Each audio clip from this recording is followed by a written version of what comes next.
करवीर पोलिसांची धडक कारवाई. 63,840 रुपयांची गोवा बनावटीची विदेशी दारू जप्त. दोघांवर गुन्हा दाखल.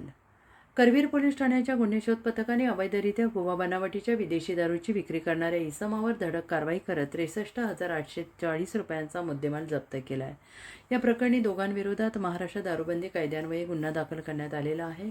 पोलीस अधीक्षक यांनी जिल्ह्यातील अवैध व्यवसायांवर कठोर कारवाई करण्याच्या दिलेल्या सूचनेनुसार करवीर पोलीस ठाण्याचे पोलीस निरीक्षक रवींद्र कळमकर यांना मांढरे तालुका करवीर येथे सर्जेराव सखाराम जगताप वय वर्ष 40 हा बेकायदेशीररित्या गोवा बनावटीची विदेशी दारू विक्री करत असल्याबाबतची माहिती मिळाली. या माहितीच्या आधारे गुन्हे शोध पथकाने मांढरे येथे सापळा रचला. विजय मारुती पवार यांच्या जनावरांच्या गोठ्याबाहेर संशयास्पद हालचाली सुरू असल्याचं निदर्शनास आल्यानंतर पोलिसांनी छापा टाकला. यावेळी सर्जेराव जगताप याच्या ताब्यातून महाराष्ट्रात प्रतिबंधित असलेली गोवा बनावटीची विदेशी दारू असलेले बॉक्स जप्त करण्यात आले. या जप्त मुद्देमालाची किंमत 63,840 रुपये असल्याचं पोलिसांनी म्हटलंय.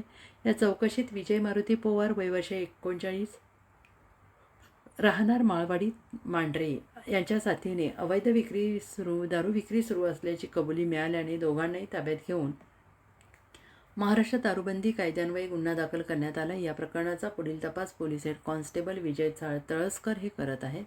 ही कारवाई पोलीस अधीक्षक निलोत्पल अप्पर, पोलीस अधीक्षक अण्णासाहेब जाधव, उपविभागीय पोलीस अधिकारी अप्पासाहेब पवार यांच्या मार्गदर्शनाखाली पोलीस निरीक्षक रवींद्र कळमकर आणि गुन्हे शोध पथकातील अधिकारी आणि कर्मचाऱ्यांनी केली आहे.